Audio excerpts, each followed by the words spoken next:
brought to you by Gitanjali Salon, Channi Himmat, Jammu. Follow Ruchika Makeovers on Facebook and Instagram for best bridal makeup in town. Hello viewers, you're watching Jammu Links News. I'm Mannat Gupta and welcome to the daily updates of Midday News. Let's begin.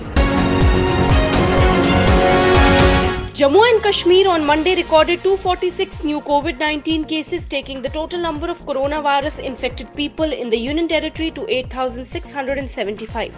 The death toll due to the virus rose to 141 following the demise of 9 patients over the last 24 hours. There are 3,219 active cases in the Union Territory, while 5,318 patients have recovered from the infection so far. 2 districts, Doda and Kishtwar, have not reported any fresh cases in the last 24 hours. One unidentified terrorist has been killed in the encounter that broke out in Pulwama's Gosu area on the early morning of Tuesday. Police and security forces are carrying out the operation. 3 security force personnel were also injured in the encounter. With a spike of 22,252 cases, India's COVID-19 count breached the 7 lakh mark and reached 7,19,665 on Tuesday, according to the Union Ministry of Health and Family Welfare. With as many as 467 deaths reported in the last 24 hours due to coronavirus, the death toll has reached to 20,160. Out of the total number of cases, 2,59,557 are active and 4,39,948 have been cured or discharged or migrated.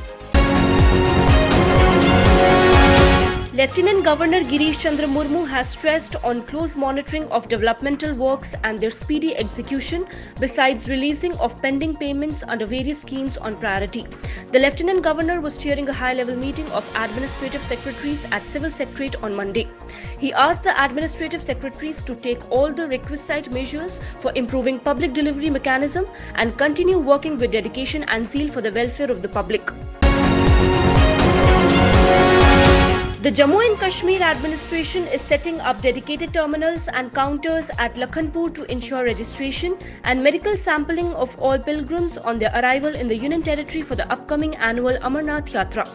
The decision was taken during a discussion on the entry mechanism of intending pilgrims at Lakhanpur along the Jammu-Pathankot highway between Jammu Divisional Commissioner Sanjeev Verma and the Kathua District Administration.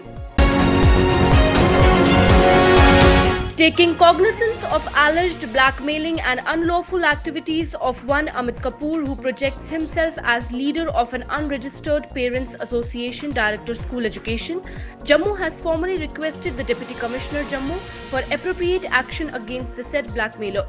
In a written complaint to the DC Jammu, DSEJ Anuradha Gupta has pointed out that the self-proclaimed leader, who has a history of blackmailing and FIRs lodged against him, has been defaming the department officers without any basis. Union Minister Dr. Jitendra Singh has said that IAS or civil services now have a pan-Indian character in true sense, with visible representation from almost all the states and UTs in the last couple of years. He said, for a heterogeneous country like India, it's a huge asset and in keeping with the vision of the founding fathers of civil services in India, including Sardar Patel. Dr. Jitendra Singh was speaking after inaugurating the IAS Professional Course Phase 2 of Lal Bahadur Shastri National Academy of Administration, Mussoorie, through a video conference. The NIA on Monday filed a charge sheet against 6 people, including suspended Jammu and Kashmir police officer Devinder Singh and a top Hizbul Mujahideen leader for allegedly waging war against India with the help of Pakistan-based terrorists and members of the country's High Commission in Delhi. The 3,064-page charge sheet, filed in a Jammu court under the Unlawful Activities Act and various sections of the Indian Penal Code, named self-styled commander of the Hizbul Mujahideen terror group Sayyid Naved Mushtaq alias Naveed Babu and his alleged network of Aries.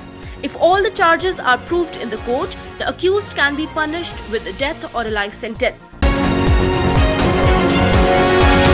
Advisor to Lieutenant Governor Farooq Khan on Monday took stock of ongoing works at Bakshi Stadium and Sher Kashmir Indoor Stadium. At Bakshi Stadium, Advisor Khan directed the concerned to set weekly targets for the execution agency to speed up the ongoing works and compensate the days lost during COVID-19 pandemic. The advisor also inspected SK Indoor Stadium, where he took stock of the renovation works and inspected different sections. Director General of Police Prisons Jammu and Kashmir VK Singh on Monday visited Central Jail Srinagar to take stock of the security arrangements and evaluate the journal living conditions there.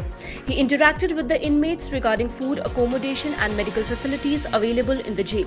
The DGP was informed by the medical officer regarding the precautionary measures taken to prevent the spread of COVID-19 in the jail. Chief Justice Jammu and Kashmir High Court Geeta Mittal was given ceremonial guard of honour by contingent of CRPF on opening of main wing of the Jammu and Kashmir High Court in accordance with the biannual Darbar move for the summer session at Srinagar. Chief Justice expressed hope that the HC staff and officers and officials of the registry will continue to work with the same zeal and devotion. Pertinently, this year's Darbar move has been delayed because of COVID-19 pandemic.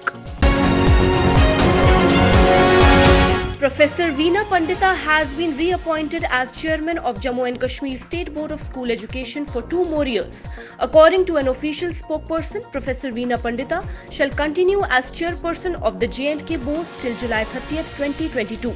Earlier, the government has extended Veena Pandita's term as the chairperson JK Bose for a period of 2 months beyond her date of superannuation on April 30th this year.